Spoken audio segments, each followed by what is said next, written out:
sara sa lalamunan ng bata? Paano naman nangyari yan? May pabili po siya ng candy. Pagtingin ko yun sa anak ko po, di na po na makahinga. Maitim na siya, nag-lock na po yung bibig ng bata. Nawalan po siya ng heartbeat, sini-CPR po niya yung anak ko. Kinausap na po ako ng doktor, tinapat na po ako. Isa sa paborito nating panghimagas na siguradong hindi mawawala ngayong Noche Buena.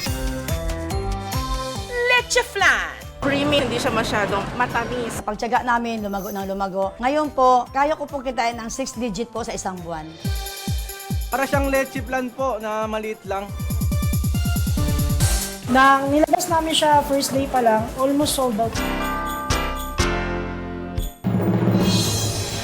Dahil di umano sa naimpeksyong pinaretoking ilong, nasa 3 to 4 M yung nagastos na. ang isang OFW mula Japan, nag-agaw buhay. Talagang nawalan na po siya ng pulso. Namatay ako ng 16 minutes. Nabulok yung pinaka-cartilage dun sa gitna, yung pinakabuto. Nilagay niya silicone, hindi yung cartilage. Gusto ko ng hustisya, gusto ko matanggalan siya ng lisensya niya.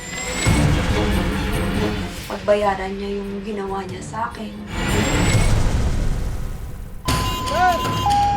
3 sa mga Boy Scouts na nag-camping sa Zamboanga City, patay.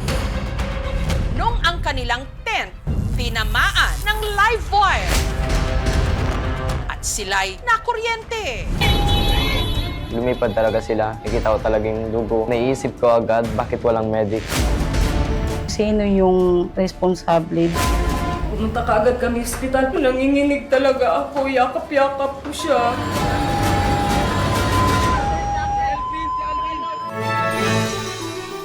Nakakita na ba kayo ng libo-libong mga anghel?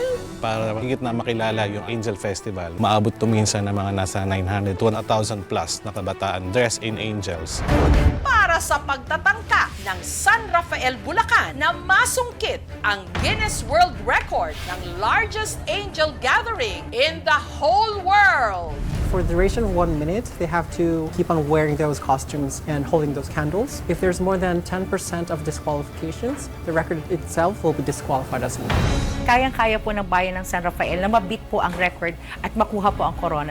Pero sa araw mismo ng event, ang ilang dumalo nag-back out.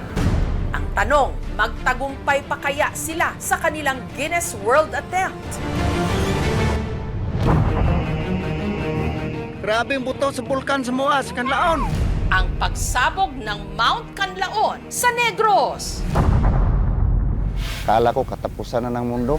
Dali mo. Takbuhan kami doon kasi ang natakutan namin yung ikot sa parang balod na sa dagat na parang hindi na mapigilan na baka pupunta yan dito. Dumilim po siya agad-agad. Talagang less than 2 minutes na nag-ashfall na po agad-agad. Oh my God, keep safe everyone. Paano na ang Pasko? Uhila ko sa akong sitwasyon ko kayo. Wala nga kaming pira para ipamasko eh. Sakit sa pakiramdam na ako lang mag-isa, walang tumutulong sa akin.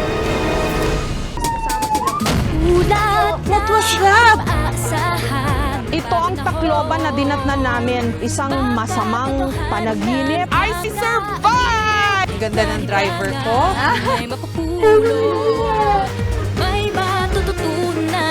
ako makapaniwala. Ang ganda ng ngiti.